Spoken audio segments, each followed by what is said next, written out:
Assalamualaikum warahmatullahi wabarakatuh. Alhamdulillah, innal hamdalillahi nahmaduhu wa nasta'inuhu wa nastaghfiruh wa na'udzu billahi min shururi anfusina wa min sayyiati a'malina. Man yahdihillahu fala mudilla lahu wa man yudlil fala hadiya lahu. Asyhadu an la ilaha illallah wa asyhadu anna Muhammadan 'abduhu wa rasuluh la nabiyya wa la rasula ba'dah. Qala Allah Ta'ala fil Qur'anil Karim, a'udzu billahi minasyaitonir rajim. Ya ayyuhalladzina amanu taqullaha haqqa tuqatih wa la tamutunna illa wa antum muslimun. Wa qala ya ayyuhalladzina amanu taqullaha wa qulu qawlan sadida yuslih lakum a'malakum wa yaghfir lakum dhunubakum wa may yuti'illaha wa rasulahu faqad faza fawzan 'azima. Wa qala Rasulullah sallallahu alaihi wa ala alihi wa ashabihi wasallam, ittaqillaha haitsu ma kunta wa atbi'is sayyi'atal hasanata tamhuha wa khaliqin nas bi khuluqin hasanin. Amma ba'd. Alhamdulillah, para hadirat yang dimuliakan Allah Subhanahu wa taala, kita bersyukur pada kesempatan kali ini berkumpul di Masjid Al-Ikhlas di Belilas, Simpang 4 Belilas. Semoga berkumpulnya kita dengan menjadikan masjid ini pada salah satu taman-taman surga yang ada di dunia, mendekatkan kita kepada Allah Subhanahu wa taala dan menggugurkan setiap derap langkah kita, dosa-dosa yang telah lalu pernah kita lakukan. Para akhwat ummahat yang dimuliakan Allah Subhanahu wa taala, salawat serta salam senantiasa kita sanjungkan kepada Nabi besar Muhammad sallallahu alaihi wasallam, kepada keluarganya, kepada para sahabat dan kaum muslimin yang senantiasa menjadikan Al-Quran, menjadikan As-Sunnah sebagai pedoman dan petunjuk di dalam hidupnya. Semoga kita semua adalah orang-orang yang akan dipertemukan dengan Rasulullah SAW di Haud, di telaga Al-Kautsar yang dijanjikan bagi Rasulullah SAW dan umatnya. Amin ya rabbal alamin. Sebelum kita membahas tema pada siang hari ini, apa yang kemudian menjadi tema kita? Ada yang tahu, ummahat sekalian? Ada yang ingat? Hati yang berkilauan. Sebelum kita masuk, kita mungkin akan bertanya masing-masing, apa kabar bunda semuanya? Sehat? Para akhwat sekalian semuanya sehat? Alhamdulillah, insyaallah semuanya sehat. Satu kenikmatan yang itu maqbunun 'indan nas, yang senantiasa dilupakan adalah kesehatan. Banyak orang-orang yang itu sehat luar biasa, namun kemudian satu kenikmatan dicabut oleh Allah Subhanahu wa taala, kesempatan dia dalam beramal soleh diambil oleh Allah Subhanahu wa taala. Betapa banyak yang kesempatannya amat luang, terbaring di rumah sakit, diinfus tangannya, patah kakinya, ingin dioperasi, sudah kemudian ditemui dengan dokter anestesi. Banyak orang-orang yang seperti itu, namun satu kenikmatan dicabut oleh Allah Subhanahu wa taala, kenikmatan kesehatan. Alhamdulillah, insyaallah semuanya di sini, para bunda, para akhwat semuanya adalah yang termasuk mendapat dua kenikmatan tersebut.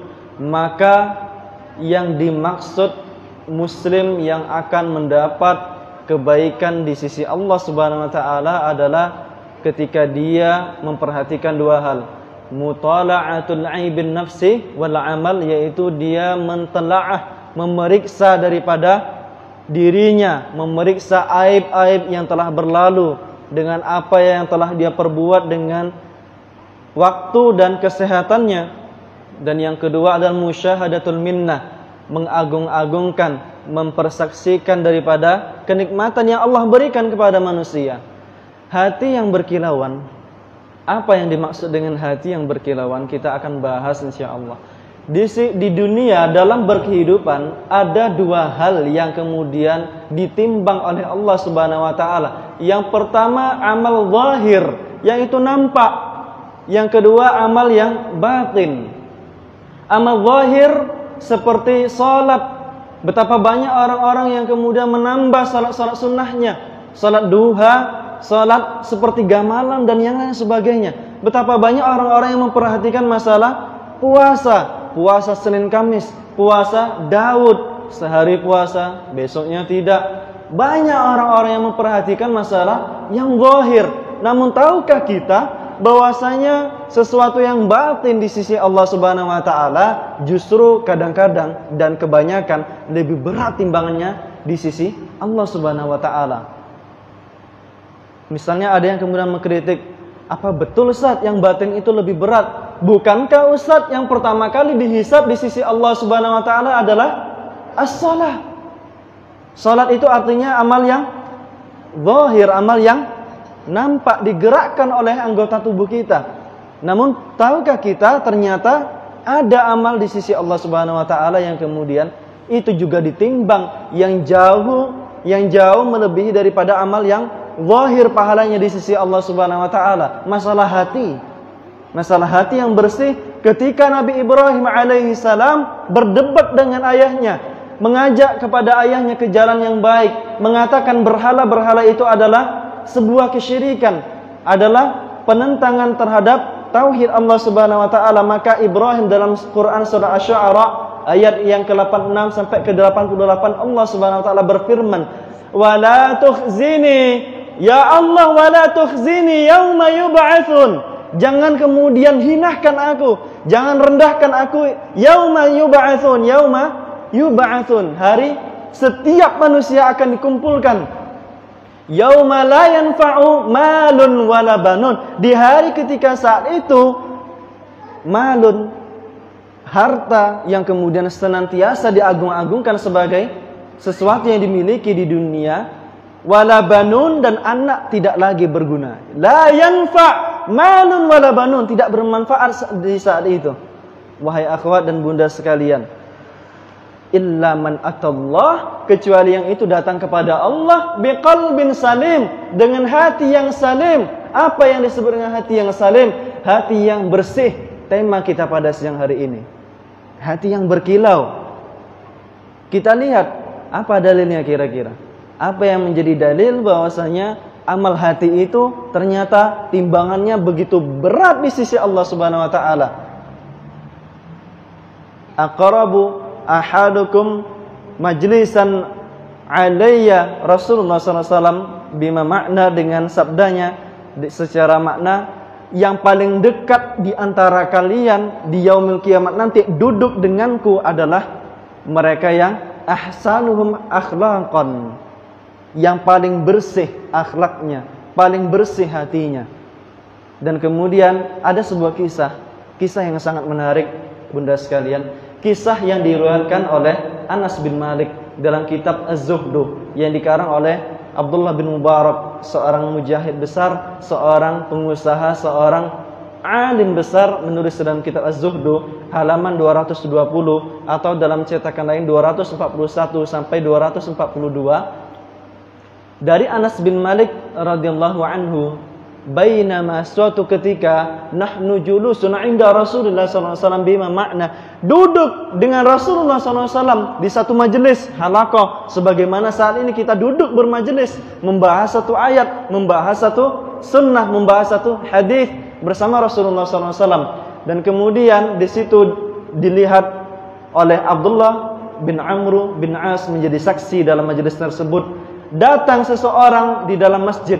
Sebelum datang orang tersebut melalui pintu, salah satu pintu di Masjid Nabawi, Rasulullah SAW bersabda, "Yatlu alaikumul an rajulun min ahlil jannah." Sebentar lagi akan masuk seseorang yang dijamin masuk ke dalam surga.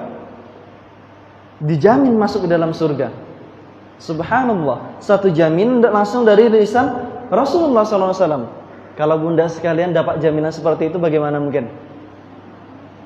Bagaimana mungkin? Bu Aisyah mungkin ada di sini, namanya Bu Aisyah.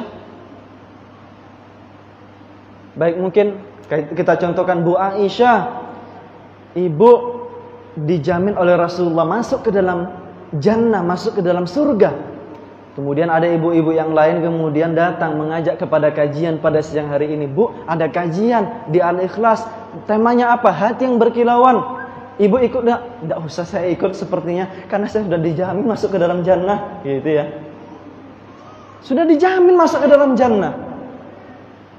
Sabda tersebut kemudian disampaikan oleh Rasulullah SAW. Masuk orang tersebut, menenteng sendalnya dengan tangan kiri, masih kemudian yaqturu min lihyatihi wa marafiqihi al-ma' athar min wudu', asar yaitu bekas daripada dia berwudu, dari jenggotnya, dari sikunya masih terlihat dia menenteng sendalnya dengan tangan kiri, masuk ke masjid, sholat kemudian. Itu di hari yang pertama. Hari yang kedua, sabda Rasulullah SAW dengan sabda yang sama, yatulu alaikumul an rajulun min ahli jannah. Sebentar lagi masuk nih seseorang yang dijamin masuk ke dalam surga. Ketika mendengar seperti itu, para sahabat langsung melihat, tertuju kepada pintu. Tertuju tidak kira-kira kita? Tertuju pasti ke dalam melihat ke pintu yang ada di Masjid Nabawi saat itu. Kemudian yang muncul adalah orang yang pertama dengan ciri-ciri yang pertama, menenteng sandalnya dengan tangan kiri. Mohon maaf, kita jelaskan bahwasanya saat itu tidak dengan keramik bunda, jadi sandal itu dibawa masuk. Beberapa sahabat membawa masuk. Ada riwayat tentang sandal saat itu Rasulullah sholat kemudian melepas sandalnya karena ada najis, disampaikan oleh Jibril alaihissalam. Para sahabat ikut melepas sandalnya. Kemudian ditanyakan oleh Rasulullah, kenapa kalian melepas sandal? Aku melihat engkau melepas sandal dalam sholat ya Rasulullah, maka kami lepas pula sandal kami. Padahal itu bukan sesuatu yang diinginkan oleh Rasulullah SAW. Jadi tentang sandal ini kami jelaskan saat itu Masjid Nabawi bukan dengan keramik seperti Masjid Al-Ikhlas, dengan ciri-ciri yang sama. Kemudian di hari yang ketiga, Yaumus Tsalis, di hari yang ketiga, Rasulullah SAW dalam majelis yang sama bersama para sahabat duduk bersabda menyampaikan seperti itu. Sebentar lagi masuk seseorang yang dijamin masuk ke dalam surga. Masuk orang tersebut. Dan kemudian dengan ciri-ciri yang sama, orang yang sama, ada tergerak di dalam hati seorang Abdullah bin Amr bin As. Anak siapa? Abdullah? Anak Amr bin As. Abdullah bin Amr bin As. Beliau Abdullah bin Amr bin As salah satu seorang yang alim. Muncul di dalam hatinya rasa ghibthah. Apa rasa ghibthah? Rasa berkeinginan memiliki sebagaimana orang lain memiliki. Tidak diiringi dengan keinginan nikmat pada orang lain hilang. Kalau diiringi dengan kenikmatan pada diri orang lain hilang, namanya hasad, dengki. Ada rasa ghibthah, kemudian keluar dari masjid setelah orang tersebut sholat, diikuti, masuk kemudian ke pintu rumahnya. Dia ketuk pintu rumahnya, tok tok tok. Assalamualaikum. Man bil bab, siapa di dalam pintu? Abdullah, aku Abdullah. Kemudian dibukakan pintu, waalaikumsalam, dengan secara makna kemudian disampaikan, kenapa kamu kesini? Aku sedang bertengkar dengan ayahku dan aku bernazar untuk tidak menginap selama 3 hari. Alasan yang dibuat Abdullah bin Amr bin As saat itu. Aku bernazar 3 hari tidak pulang ke rumah. Bolehkah engkau ketika aku ingin menginap di rumahmu? Maka kemudian Abdullah bin Amr bin As menginap di rumah tersebut, diizinkan oleh seseorang yang dijamin masuk ke dalam surga ini. Subhanallah. Untuk tahu apa sebetulnya yang dilakukan oleh seseorang tersebut. Maka kemudian di hari yang pertama, di malam yang pertama, Abdullah bin Amr bin As tidak tidur memperhatikan. Barangkali yang dijamin masuk ke dalam jannah ini adalah orang yang tidak pernah putus sholat malamnya. Sholat malamnya 11 rakaat, 8 sholat sunnahnya, 3 sholat witirnya. Kemudian yang disaksikan oleh Abdullah tidak mendapatkan dia bangun sholat malam. Siang harinya, mungkin siang harinya dia puasa Daud, puasa Senin Kamis.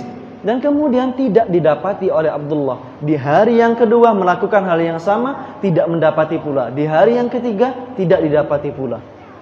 Maka kemudian Abdullah bin Amr bin As melalui lisan Anas bin Malik mengatakan, Abdullah bin Amr bin As tidak mendapatkan seorang tersebut bangun malam kecuali dia bertakbir, bertasbih, bertahlil kepada Allah Subhanahu wa taala. Hanya bertasbih, bertahlil, dan wala yaqul illa khairan, dan dia tidak berkata kecuali sesuatu yang baik saja. Namun masih kemudian difikirkan oleh Abdullah bin As, apa sebetulnya yang dilakukan orang yang dijamin masuk ke dalam surga tersebut. Maka kemudian di hari yang ketiga dia berkata jujur, wahai fulan, apa yang sebetulnya engkau lakukan? Sesungguhnya aku mendengar Rasulullah SAW bersabda di suatu majelis bahwasanya akan masuk seseorang yang dijamin masuk ke dalam surga dan yang muncul adalah engkau. Maka kemudian aku seperti apa yang engkau lihat di belakang dan di depanmu, seperti itu aku tidak menyembunyikan apapun di dalam hatiku, tidak menyembunyikan di balikmu apapun daripada amal-amal kebaikanku. Maka Abdullah bin As kemudian berbalik arah, dia kemudian ingin pulang, pamit pulang, izin pulang, kalau begitu aku pulang. Beberapa langkah, derap langkahnya dia meninggalkan rumah orang yang dijamin masuk ke dalam surga tersebut. Dipanggillah, ya Abdullah, ghaira anni la ajidu fi nafsi ghillan li ahadin minal muslimin. Wahai Abdullah, hanya saja aku tidak mendapatkan rasa ghil, rasa benci, rasa ingin menyakiti dengan perkataan perbuatan terhadap apapun kepada salah satu seorang muslimin, kepada seorang pun di antara kaum muslimin. Masalah hati, tidak ada rasa ghil namanya. Ghil dan rasa dengki, rasa ingin menyakiti, membalas dendam seseorang. Rasa ghil. Karena bunda yang dimuliakan Allah, rasa ghil inilah yang kemudian akan nanti diambil oleh Allah Subhanahu wa taala ketika setiap muslim yang dijanjikan masuk ke dalam surga, maka di depan pintu surga sudah dikopiok-kopiok, kalau bahasa Jawanya itu sudah dibersihkan dahulu hatinya, tidak ada rasa ghil di situ. Rasa kemudian iri, dia enak banget di Firdaus, saya cuma di bawahnya Firdaus, misalnya seperti itu. Enggak ada rasa ghil, karena yang paling rendah hadiah dari Allah kepada ahlul jannah adalah kekayaannya Fir'aun, kekayaannya Qarun, semuanya dikumpulkan dikali lipatkan 10. Kemudian orang yang terakhir nih masuk ke dalam jannah nanti ditanya oleh Allah Subhanahu wa taala, segini cukup? 7 lapis langit, 7 lapis bumi, 10 kali lipat cukup? Aku kalikan lipat lagi, cukup ya Allah. Aku kalikan lagi, cukup ya Allah, sampai berkali-kali lipat cukup. Itu yang paling rendah kenikmatan yang Allah berikan kepada ahlul jannah. Subhanallah, Masya Allah. Semoga kita bukan yang paling rendah, inginnya yang terbaik insyaAllah. Subhanallah. Rasa ghil, rasa ingin menyakiti dengan perkataan, berkomentar terhadap apapun yang dilakukan orang lain, rasa suudzon terhadap orang lain, membalas dendam, rasa dengki, itu yang tidak dia dapati. Setiap malam dia hapuskan apapun. Disakiti orang lain terhadap lisannya, disakiti dengan perbuatan, tapi setiap malam dia hapuskan semua itu dan tidak berkata kecuali dengan perkataan yang baik. Maka kemudian para ummahat yang dimuliakan Allah Subhanahu wa taala, orang tersebut disabdakan masuk ke dalam jannah. Dan itulah, oleh karena inilah yang kemudian engkau dijamin masuk ke dalam jannah oleh Rasulullah SAW.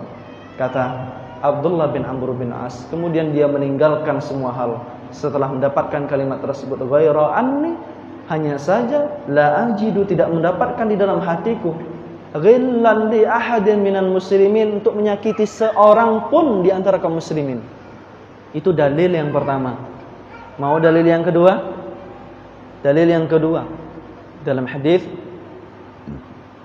Rasulullah SAW bersabda, bainama kalbun yutifu bi raqiyatin. Suatu ketika ada seekor anjing yang itu yutifu bi raqiyatin, yang itu mengitari daripada sumur di padang pasir. Yalhaf, menjulurkan lidah. Tahu ya akhwat sekalian? Tahu bunda sekalian anjing ketika menjulurkan lidah? Baik, jangan dipraktekkan. Anjing tersebut menjulurkan lidah di padang pasir, saking panasnya padang pasir tersebut. Saking panasnya, kita dulu ketika di Yaman, saking panasnya, telur saja kalau kita letakkan di padang pasir matang dalam beberapa jam itu. Mungkin tidak sampai beberapa jam. 45 derajat, 50 derajat. Dan pada musim dingin di akhir-akhir tahun Masehi, kita harus menggunakan jaket yang sangat tebal, baik malam ataupun siang hari. Sedangkan terik matahari menyinari kita. Anjing tersebut sangat haus melihat air di sumur. Dia mencium bau air di sumur. id ra'athu baghiya min baghaya Bani Israel. Maka kejadian tersebut disaksikan oleh wanita tunasusila.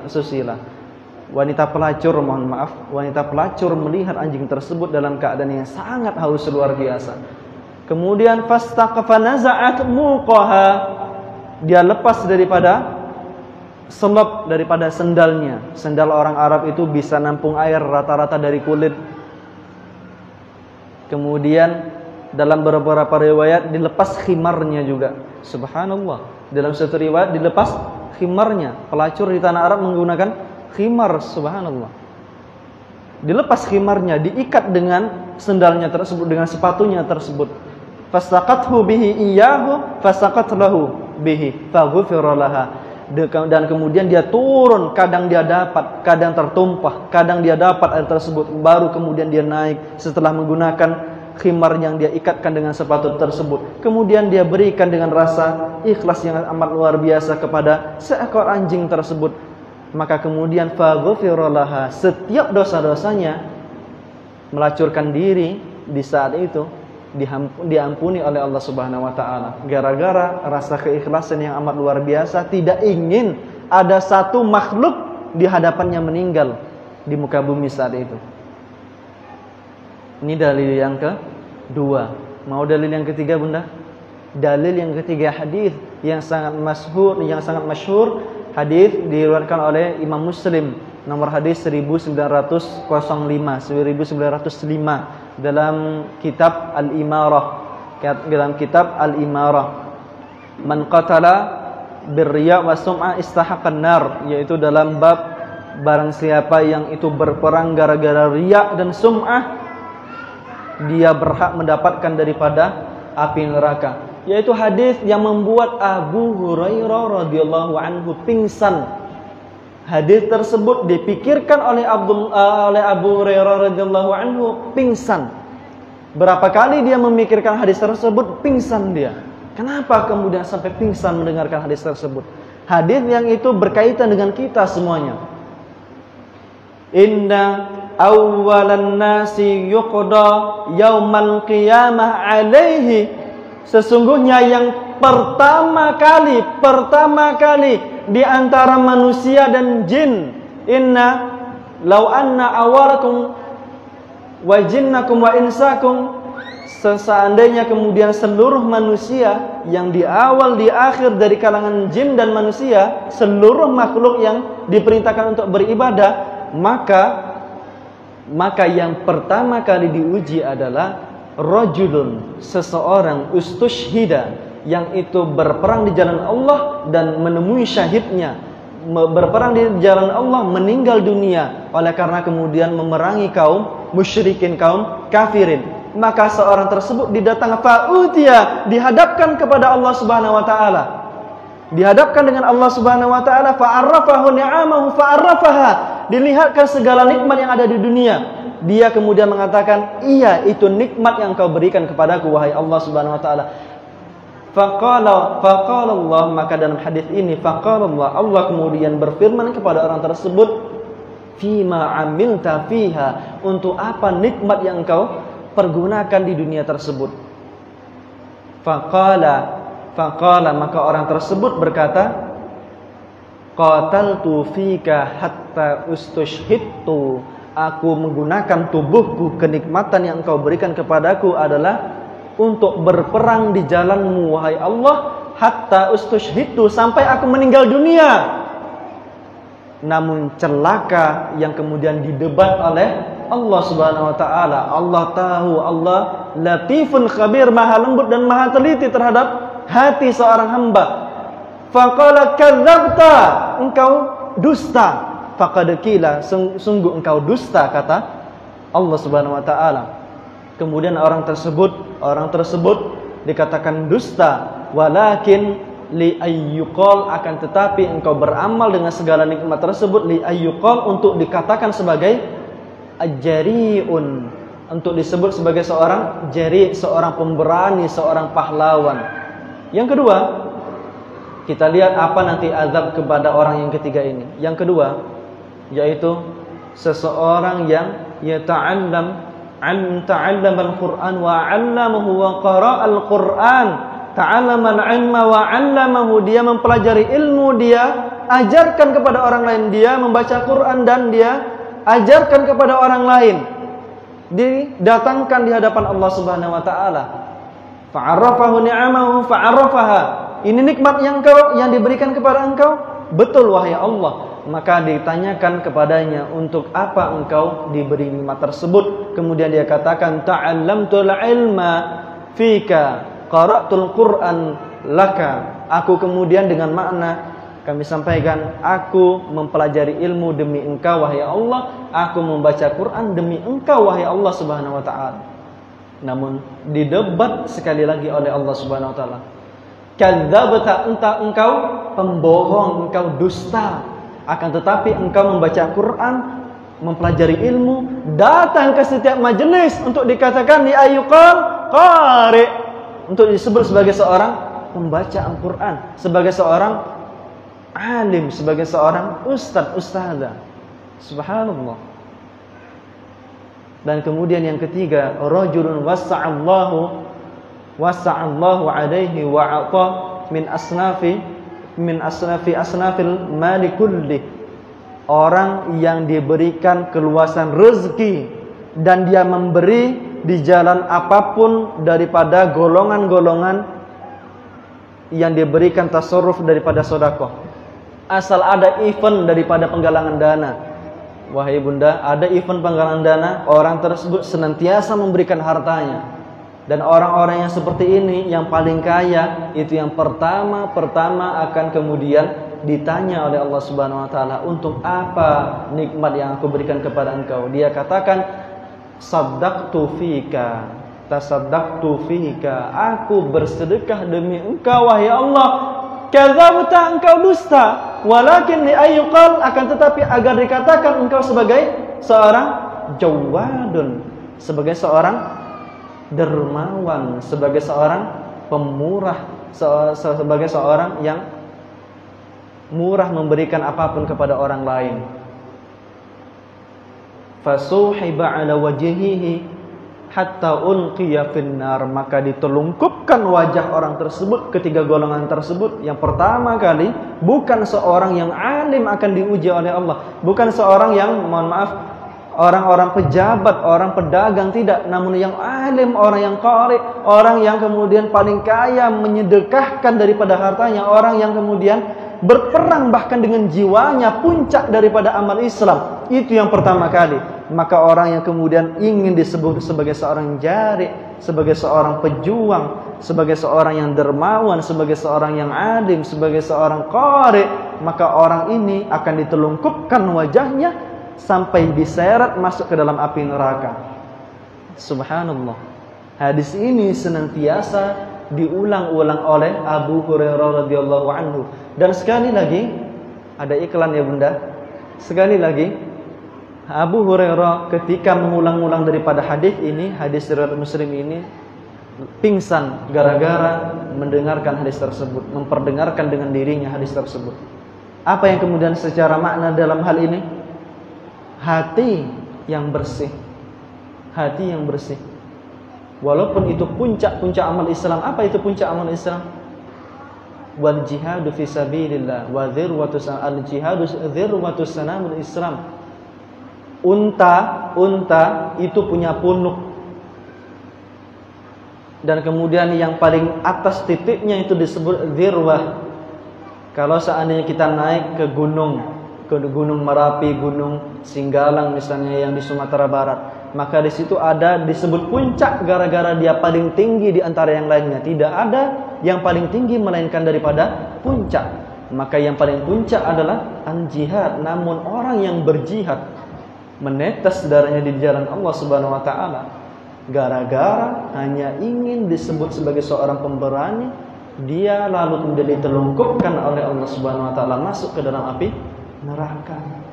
Orang yang kemudian membaca Al-Qur'an yang disebutkan oleh Rasulullah, khairukum man ta'allama al-Qur'an wa 'allamahu, yang sebaik-baik kalian adalah ta'allama al-Qur'an wa 'allamahu, yang dia belajar Al-Qur'an, dia baca Al-Qur'an, 'allamahu, dia kemudian sampaikan Al-Qur'an. namun gara-gara ingin dilihat sebagai seorang alim, diperdengarkan namanya, disebut-sebut dengan orang lain sebagai seorang yang hebat di mata manusia tentang agama, dimasukkan ke dalam api neraka gara-gara hal tersebut. Orang yang kemudian seharusnya mendapat pahala 10 ad'af ila 700 da'fin wa ila ad'afi katsira, yang seharusnya mendapat daripada 10 kebaikan setiap pahala yang diberikan kepadanya, atau 700 kali lipat, atau lipatan-lipatan yang tidak terhingga, namun gara-gara ingin disebut sebagai seorang yang kaya raya dan dermawan, maka orang tersebut ditelungkupkan wajahnya, diseret masuk ke dalam api neraka. Subhanallah. Terbaik semuanya yang ketiga ini, terbaik, tapi gara-gara ingin disebut sebagai seorang alim, ingin disebut sebagai seorang pemberani, sebagai seorang qari, bagus bacanya di antara kaum muslimin, tapi gara-gara sifat riya, masalah hati. Dalil yang ketiga. Mau tambah dalil lagi, Bunda? Mau kisah lagi? Kita hanya berkisah-kisah saja ini, kisah-kisah.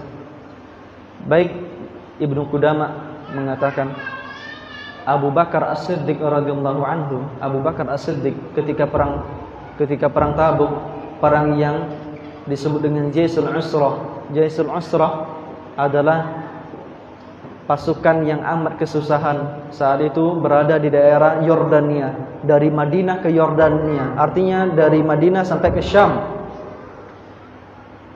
Dari Madinah sampai ke Syam itu pasukan kaum muslimin berjalan. Maka kemudian akhwat yang dimuliakan Allah Subhanahu wa taala, para sahabat dikumpulkan untuk memberikan infak kepada Jaisul Usrah tersebut. Abdurrahman bin Auf kemudian memberikan infak, kemudian Utsman bin Affan memberikan sekitar 1000 atau 100 ekor unta, dan kemudian Abu Bakar As-Siddiq memberikan seluruh daripada hartanya. Baik, ini mungkin ada kesalahan. Abu Bakar As-Siddiq radhiyallahu anhu, yang saat itu Umar bin Khattab radhiyallahu anhu. Baik, cek.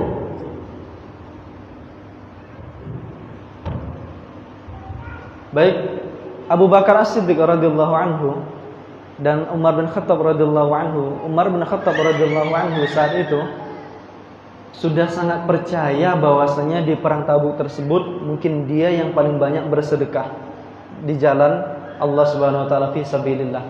Dan kemudian di dalam hatinya dia membawa setengah daripada hartanya. Lihat, Umar bin Khattab membawa setengah daripada hartanya, dibawa ke hadapan Rasulullah. Luar biasa banyak hartanya, dihadapkan di hadapan Rasulullah. Ya Rasulullah, aku membawa setengah daripada hartaku, diinfakkan di jalan Allah.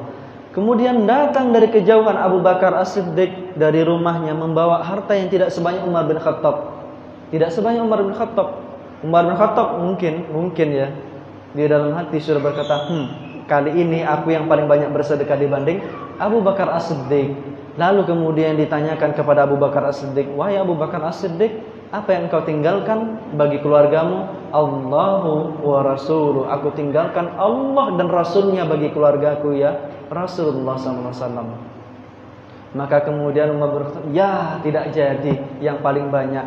Maka Ibnu Qudamah menyatakan, Abu Bakar As-Siddiq, kenapa kalau kemudian seandainya aku ittakhadtu khalilan latakhaltu Abu Bakr khalili, kalau seandainya boleh aku mengambil kekasih di dunia ini, maka sungguh aku akan ambil Abu Bakar As-Siddiq sebagai kekasih. Namun Allah telah mengambilku sebagai kekasih, kata Rasulullah SAW.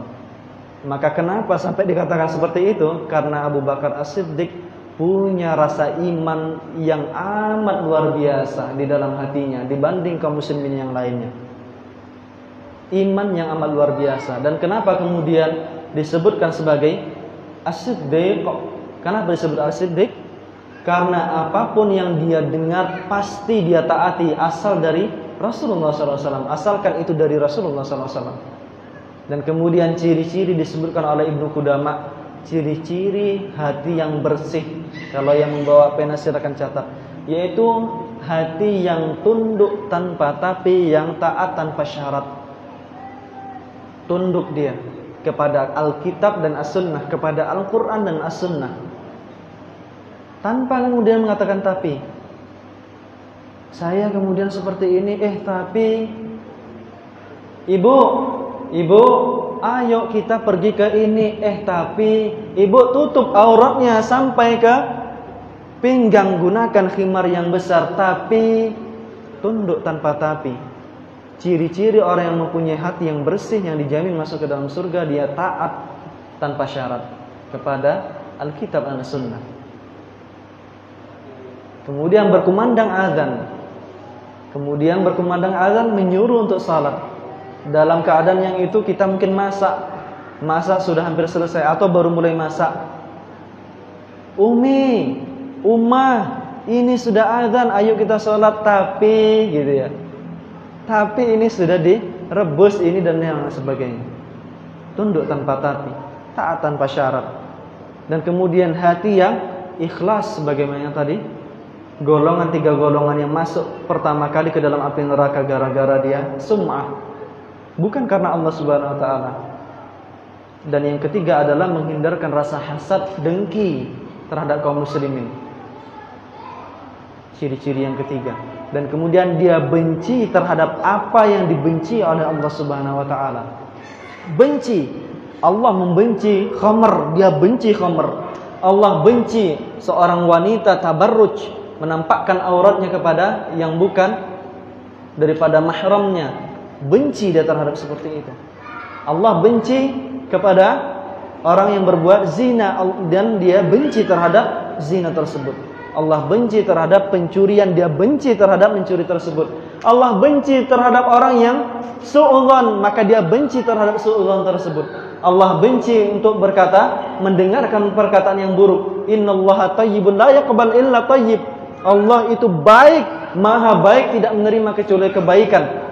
Maka kemudian dia benci terhadap perkataan yang buruk, perkataan yang menyinggung hati orang lain. Benci apa yang Allah benci.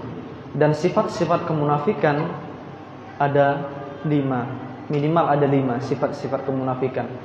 Dia mendustai Rasulullah SAW. Yang pertama, mendustai Rasulullah SAW, atau apa yang kemudian yang kedua, apa yang dibawa oleh Rasulullah SAW, sebagian yang dibawa oleh Rasulullah SAW. Yang ketiga, dia membenci Rasulullah. Yang pertama dusta, yang kedua ini, yang ketiga membenci Rasulullah atau sebagian yang dibawa oleh Rasulullah SAW. Dia hina orang-orang yang menggunakan menutup aurat, misalnya mungkin pakai cadar, atau mungkin kemudian memanjangkan jenggot. Benci terhadap apa yang kemudian dibawa oleh Rasulullah SAW. Dan kemudian yang kelima, dia senang kaum muslimin terpuruk, kaum kafir berjaya. Dan senang, sedih ketika kemudian kaum muslimin kaya, berjaya, sedangkan kaum kafir kemudian nelangsa. Itu kemudian menjadi ciri-ciri orang munafik. Mohon maaf ayah, bunda yang dimuliakan Allah Subhanahu wa taala, betapa banyak kita tidak mengetahui masalah dalam fikih dan kemudian kita membenci suatu hal tersebut padahal itu ada hadisnya. Betapa banyak kita kemudian melihat saudara kita melakukan amal ibadah, melakukan suatu hal, kemudian kita membenci amal ibadah tersebut padahal ada tuntunannya dan hadisnya. Dan betapa kemudian kita menambah-nambah daripada amal, sedangkan yang dimaksud dengan orang yang berhati bersih adalah taat kepada Al-Quran dan As-Sunnah. Betapa banyak orang-orang yang kemudian mengambil sesuatu yang di luar daripada petunjuk Al-Quran dan As-Sunnah, sedangkan di situ diperintah dari Allah Subhanahu wa taala dan Rasulnya agar taat kepada Al-Quran dan As-Sunnah.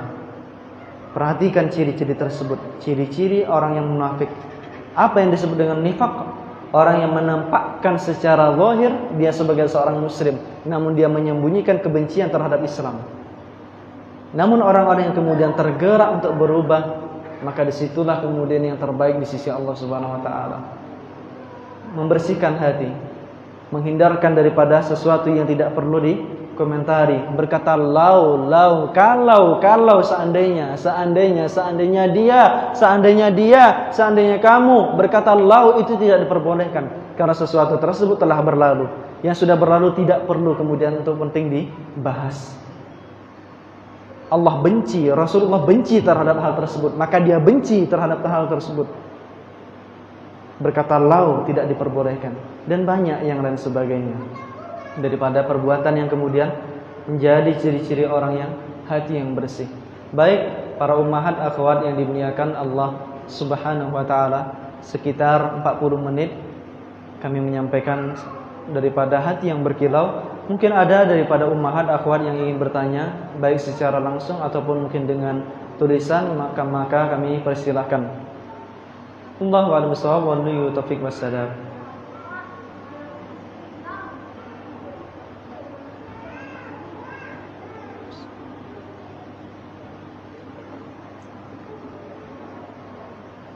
Baik, bunda dan akhwat sekalian, ada yang ingin ditanyakan?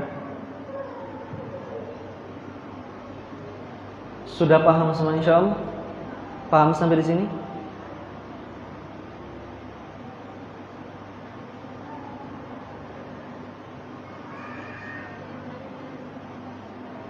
Baik. Ada yang mencatat pertanyaan?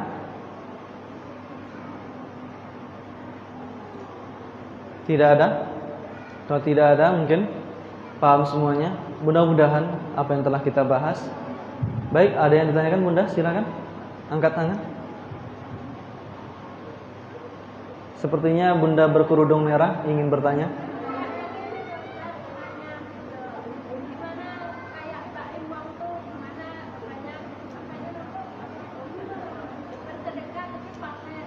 Baik. Bagaimana kalau seandainya ada artis yang itu bersedekah tapi pamer, sebagai mungkin YouTuber, sebagai yang lain sebagainya, pamer, dia tunjukkan. Kalau seandainya dia bersedekah untuk mengetuk hati orang-orang yang kaya untuk bersedekah juga, maka itu dipersilahkan, tidak masalah. Misalnya, Bapak, ini akan kami umumkan bahwa penggalangan dana sudah sekian atas nama Bapak, Bapak ini, Bapak itu, Ibu ini akan kami sebutkan, diperbolehkan. Silakan sebut Ustaz dalam hatinya agar orang lain tergerak. Dia lebih susah kok bisa tergerak, maka orang-orang yang kaya lainnya akan berinfak lebih banyak, dipersilahkan. Namun untuk kemudian saling bertanding, Bu Aisyah sama Bu Anissa, misalnya Bu Anissa dengar bahwa Bu Aisyah diumumkan infak Bu Haja Aisyah pada penggalangan dana Masjid Al-Ikhlas pada bulan ini adalah 50 juta. Bu Anissa nggak mau kalah misalnya gitu. Kemudian Ustadz, nih saya infak 60 juta. Kemudian diumumkan. Kalau misalnya seperti itu, diminta diumumkan dan sebagainya, bisa jadi dia mempunyai satu penyakit hati. Namun itu sekali lagi berkaitan dengan hati. Setiap kita tidak berhak untuk menjudgment, untuk kemudian menentukan ini sum'ah, ini riya, ini tidak ikhlas, ini kemudian tidak sepenuhnya untuk Allah Subhanahu wa taala, karena ini masalah hati. Sekali lagi ini masalah hati. Dengan sesuatu yang kemudian kita lihat rambu-rambunya. Apakah dia betul-betul sungguh-sungguh untuk kemudian memberikan atau yang lain sebagainya. Allahu a'lam bishawab. Pertanyaan yang bagus, Ibu berkerudung merah. Ada pertanyaan mungkin di sebelah kiri. Baik, silakan. Waalaikumsalam. Bagaimana, Bu? Bagaimana? Baik, bagaimana menghindari penyakit hati? Maka yang pertama, untuk menyembuhkan terlebih dahulu, kita tahu penyakit tersebut apa penyakitnya. Dalam berkehidupan kita punya jasad, dan biasanya seseorang kalau sudah ngeluh sakit gigi, pasti ada sesuatu yang salah di gusi atau di giginya. Atau dia sakit mata, pasti ada yang salah di matanya. Kemudian kalau seandainya ada yang sakit di kakinya, dia pasti merasakan ada sesuatu di kakinya. Dia tahu itu semuanya, dia koreksi. Untuk hati, untuk jiwa saja, untuk jasad saja kita seperti itu. Apalagi hati yang sebagai raja dibandingkan kemudian anggota tubuh yang lainnya. Maka ketika kita ingin tahu bagaimana mengobatinya, pelajari penyakit tersebut apa. Kalau sakit kita adalah sakit untuk tidak mau membaca Al-Quran, cari tahu kenapa kami tidak mau membaca Al-Quran. Kalau seandainya kita malas sholat, cari tahu apa yang menyebabkan kami malas sholat. Kalau seandainya kita malas untuk menutup aurat, cari tahu apa yang menjadikan kita malas untuk menutup aurat. Kalau sudah tahu sebab-sebabnya tersebut, tanyakan kepada seorang alim. Atau kemudian cari amal-amal yang bisa menutup daripada dosa kita di hadapan Allah Subhanahu wa taala. Banyak amal-amal yang itu menutup daripada dosa. Mengatakan subhanallah wa bihamdi, subhanallah wa bihamdi dalam riwayat Ahmad, khutta anhu mi'ata marrah fi yaumin, 100 kali dalam sehari. Khutta anhu khatayahu wa in kanat mithla zabadil bahri. Pernah kami sampaikan di beberapa masjid yang membaca subhanallah wa bihamdi. Contoh kita ingin berbuat baik, menghapus daripada dosa-dosa kita, memperbaiki hati kita, mengatakan subhanallah wa bihamdi, itu menghapuskan daripada dosa-dosa kita. Wa in kanat mithla zabadul bahri, walaupun sebanyak buih di lautan. Banyak buih di lautan, banyak di Sungai Indragiri saja banyak, apalagi di lautan buih. Maka tutup keburukan-keburukan seandainya sudah berlalu. Kalau seandainya kita terus melakukan salat, sudah baca Quran, kok masih melakukan maksiat, kok kemudian masih jauh daripada perilaku baik, hati kita masih merasakan sakit, maka cari tahu barangkali kemudian kita telah melakukan satu maksiat di hadapan Allah Subhanahu wa taala. Dan kemudian untuk menjadikan hati itminan, rasa tenang di dalam hati, baca, perbanyak zikir ataupun membaca Al-Qur'an. Afdal zikir dan sebaik-baik daripada zikir adalah membaca Al-Qur'an. Permisalan seseorang yang kemudian di rumahnya dibacakan Al-Qur'an dan tidak seperti orang yang beristana megah dan kuburan ketika orang-orang menjadikan rumahnya tidak satu pun dibacakan daripada ayat-ayat Al-Qur'an. Kemudian menjadi istana yang amat megah luar biasa bagi seseorang ketika ayat Al-Qur'an dibacakan di dalamnya. Baca Al-Qur'an salah satunya. Kalau kemudian kurang, baca maknanya. Kalau seandainya hati kita bersih, daripada indikator hati bersih, Utsman bin Affan radhiyallahu anhu, la yatma, tidak akan puas seseorang membaca Al-Qur'an ketika hati itu bersih. Karena Utsman bin Affan adalah seorang sahabat yang salah satunya menghabiskan 30 juz dalam satu malam, dalam salat malamnya saja. Ada beberapa riwayat mengatakan para sahabat menghabiskan 30 juz hanya dalam 2 rakaat. Kok bisa? Bisa. Karena hati mereka adalah hati yang bersih. Begitu. Allahu a'lam bishawab. Ada lagi pertanyaan?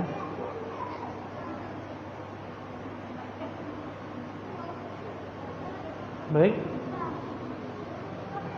Bunda yang berkerudung coklat muda ingin bertanya mungkin? Baik.